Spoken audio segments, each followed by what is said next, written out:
Hey everyone, and welcome back to the channel. If you're anything like me, you absolutely love getting lost in a good book, especially one that just whisks you away to a unique place with such a great feel. Today we're diving headfirst into the heart of the American South. Yes, we're talking about the captivating, sometimes mysterious, and always beautiful Lowcountry. From the salt marshes and those iconic Spanish moss-draped oaks you see in South Carolina and Georgia, to the coastal plains of North Carolina, the Lowcountry isn't just a spot on a map. It's truly a feeling. It's a place bursting with history, incredible natural beauty, more than a few secrets, and so many stories just waiting to be told. Living right here on Hilton Head Island, I get to soak in that unique vibe every single day. So, go ahead and grab your sweet tea. Find a super comfy spot, because I've put together a list of fantastic books I've read that I think really capture the essence of the Lowcountry, or at least share that unmistakable coastal southern charm that you'll definitely want to add to your reading list. We've got a bit of everything. Historical fiction that feels so real, nonfiction that'll blow you away, intriguing mysteries, a touch of magical realism, and just some downright great storytelling. This chat might take us a little longer today, maybe around 15 minutes, so get settled in and let's jump right in. First up, we have Indigo Girl by Natasha Boyd. Oh my goodness, if you love historical fiction, this is a must-read. It's based on the true story of Eliza Lucas Pinckney, who was this incredibly strong young woman back in the 1740s in colonial South Carolina. Can you imagine being left in charge of plantations at just 16? Well, she was, and not only that, she totally defied what everyone expected and successfully figured out how to cultivate indigo dye, which was a huge deal for the economy back then. I found her story so inspiring, and Natasha Boyd just brings Eliza to life with such passion. The research is clearly top-notch, and it's written so beautifully that you feel completely immersed in 18th century South Carolina, right down to the sights and sounds of the colonial Lowcountry. It also handles some complex stuff like slavery and women's roles really thoughtfully. Honestly, a fantastic read if you're looking for a story with a powerful female lead and a rich historical setting. Next, from the amazing Patty Callahan, who also writes as Patty Callahan Henry, we have Surviving Savannah. This book totally captivated me. It dives into the 1838 sinking of the steamship Pulaski, which was known as the Titanic of the South. What's really cool is the dual timeline that connects this historical disaster with a modern-day museum curator who's uncovering the ship's secrets. And a lot of this is set right here in our Lowcountry neighborhood, specifically Savannah. Patty Callahan has this incredible way of telling stories that are both haunting and just create such a mood. She blends the history and the fictional parts together seamlessly. It's a really powerful story about survival, loss, and the secrets we keep, all set against that evocative backdrop of Savannah's past and present. The characters felt so real, and the historical mystery had me hooked. If you enjoy stories that jump between timelines and love digging into hidden local tragedies, you will adore this one. Then there's Kimberly Brock's The Lost Book of Eleanor Dare. This one has such a deep connection to the coastal Carolinas and that unmistakable Lowcountry landscape. It follows Alice, who is 13 generations removed from the lost colony of Roanoke. She inherits her family's farm, which is nestled right in those coastal marshlands. And the way Brock describes this setting, it just breathes that Lowcountry feeling. Alice discovers this mysterious 17th century book and starts exploring her family's ties to the legendary colony, a mystery that feels like it grew right out of the unique world of the swamps and sandy soil of this region. The writing is just so lyrical, and it sets a scene that's almost haunting, in the best way. Kimberly Brock is a master at weaving together the past and the present. It's this beautiful mix of historical mystery, family legacy, and that Southern Gothic charm we love, all while exploring themes like motherhood and loss against a coastal backdrop that feels so vivid and familiar if you know the tidal creeks and ancient oaks around here. A really compelling pick if you love historical mysteries that are deeply rooted in the unique environment of this region. Now for an absolute classic, a nonfiction book that reads like the most engaging novel you can imagine. Midnight in the Garden of Good and Evil by John Barrett. This book is iconic for a reason. It plunges you right into 1980s Savannah, Georgia, and lets you wander among its incredibly eccentric characters, its high society secrets, fascinating voodoo priestesses, and a sensational murder trial that had everyone talking. It is Savannah in the late 20th century. People talk about the unforgettable characters, and it's so true. They practically leap off the page. Berendt masterfully paints this picture of Savannah's unique charm and its darker, more mysterious side. It's just utterly captivating, witty, and absolutely dripping with that Southern Gothic vibe. He writes in such a way that the city itself becomes this central magnetic character. I felt like I was on this mesmerizing journey into a world that's both incredibly beautiful and wonderfully bizarre, if you truly want to feel the layered, mysterious, and captivating soul of Savannah. This book is an absolute essential. Okay, while this next one is technically set on the North Carolina coast, where the Crawdads Sing by Delia Owens perfectly, and I mean perfectly, captures that raw coastal marshland spirit with so much character that feels so synonymous with the Lowcountry. It's the story of Kaya, the isolated marsh girl, and it's this amazing blend of a coming-of-age story, a deep appreciation for nature, and a really compelling murder mystery. The writing is just hauntingly beautiful, and Delia Owens describes the natural world with such exquisite detail that the marsh itself truly becomes a character in the book.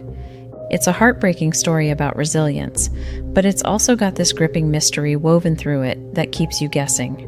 If you love immersive settings and stories that resonate deeply on an emotional level, and if you appreciate that wild, untouched feeling you can still find in parts of the Lowcountry, this is an unforgettable read. I loved every page. For a different feel, let's dive into some Mary Kay Andrews. The High Tide Club is such a fun one, set on the fictional Lowcountry barrier island of Tallulah. Imagine this: a reclusive, wealthy heiress summons a young lawyer to her crumbling island mansion and tasks her with uncovering these decades-old secrets involving her former friends, who called themselves the High Tide Club. This is just a perfect blend of mystery, humor, and that wonderful southern feel. A quintessential beach read, but with real substance. I always loved Mary Kay Andrews' witty dialogue and her engaging characters, and her descriptions of the island setting are so vivid, you can almost feel the heat and the history. It's a delightful page-turner for anyone who enjoys a good mystery served up with classic Lowcountry charm, and maybe just a little hint of scandal. And we're sticking with Mary Kay Andrews for Summers at the Saint. This one revolves around the landmark St. Cecilia Hotel, which everyone affectionately calls the Saint, right on the coast.